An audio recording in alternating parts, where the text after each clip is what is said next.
மற்றவர்கள் செய்கின்ற செயல் தவறு என்று தெரிந்திருந்தாலும் அதனை நேர்மறையாக பார்ப்பது தவறு.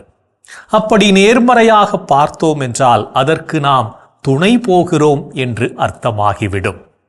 மாறாக அந்த தவற்றை சுட்டிக்காட்டி திருந்துவதற்கான வாய்ப்பை ஏற்படுத்தி கொடுப்பது மட்டுமல்லாமல் அதற்கும் தீர்வு உண்டு என்ற மனநிலையோடு அணுகுவது நேர்மறையாக அணுகுவதற்கு சமம் என்பதை புரிந்து கொள்வோம். பணத்தாலும் பதவியாலும் சாதிக்க முடியாத செயல்களை கூட நமது அன்பான அணுகுமுறையினால் நிச்சயம் சாதித்து விடலாம் என்பதே உண்மை.